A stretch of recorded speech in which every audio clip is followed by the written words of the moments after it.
Que sait-on du coût du travail qualifié en France en comparaison internationale? Au fond, pas grand-chose. Autant il existe une abondante littérature sur le surcoût du travail non qualifié, autant les économistes délaissent-ils la question du travail qualifié. Avec un a priori bien établi, ce n'est pas là que se situe le problème. D'abord, parce qu'il s'agit d'un facteur mobile sur lequel s'exerce une concurrence internationale. Autrement dit, le marché est censé faire son job et établir une péréquation internationale. Ensuite, parce que le taux de chômage des qualifiés étant faible, tout laisse croire que le prix est à l'équilibre. Enfin, parce que même si certains s'inquiètent de la fuite des cerveaux en France, qui pourrait être le résultat de la rareté des emplois qualifiés ou de leur sous-rémunération, le phénomène reste de second ordre. Sauf que le chômage ne dit pas tout. La rareté des emplois qualifiés, soit par défaut d'attractivité des rémunérations, soit par surcoût, va d'abord induire un déclassement dans l'emploi. Les diplômés seront embauchés sous leur potentiel. Cela induit une déperdition de productivité, de richesse et un gaspillage de capital humain.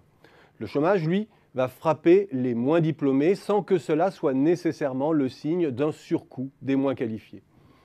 Et lorsque l'on regarde le taux d'emploi qualifié dans les professions scientifiques, techniques, les fonctions d'encadrement supérieur, les métiers de management, cette hypothèse n'est pas à exclure. Elle n'est jamais explorée et l'on cherche en vain une étude étayée sur le coût du travail qualifié ou sur les gains qui permettent d'étayer l'origine de la rareté relative des emplois de haute qualification en France. Provient-elle d'une mauvaise qualité des diplômes, de freins réglementaires, de désincitation fiscale ou d'un problème de formation des prix? Il faut alors naviguer entre pléthore d'a priori non objectivés ou de statistiques d'origine et de fiabilité diverses. Commençons alors par ce qui paraît le plus palpable et le mieux renseigné, le niveau des prélèvements sur le travail qualifié. Ce que l'on appelle le coin fiscal, qui agrège le poids des prélèvements, cotisations employées, employeurs, impôts sur le revenu, rapporté à la rémunération, c'est-à-dire le salaire chargé, est parmi les plus élevés de l'OCDE pour le haut de la distribution des revenus. Cela est dû à une forte progressivité des cotisations qui tient aux politiques d'allègement de charges, on le sait.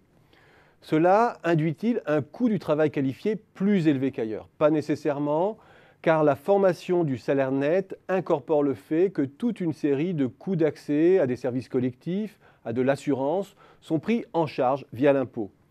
Et c'est ce qui explique sans doute l'idée répandue et attestée par certains classements que les cadres supérieurs français seraient moins bien payés qu'ailleurs, car effectivement, le montant des charges pèse sur la formation du net. Mais à vrai dire, il existe une grande cacophonie dans les divers classements. Certains classements, lorsqu'ils raisonnent en pouvoir d'achat et tiennent compte du coût de l'éducation ou de l'accès aux soins, repositionnent la France plutôt en haut de l'échelle.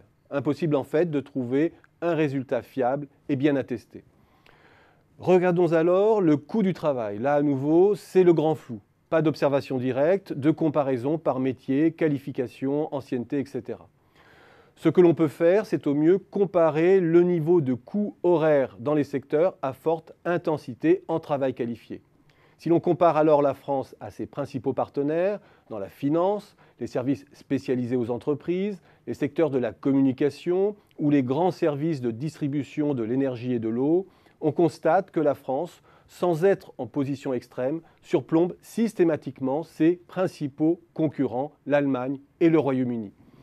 Et cette position inconfortable de relativement haut niveau du coût du travail dans les services exposés à la concurrence, qui nuit potentiellement à la compétitivité, combinée à un salaire net assez peu attractif en apparence, mériterait certainement plus d'intérêt de la part des économistes, trop enfermés dans la certitude que tout va bien en haut de l'échelle.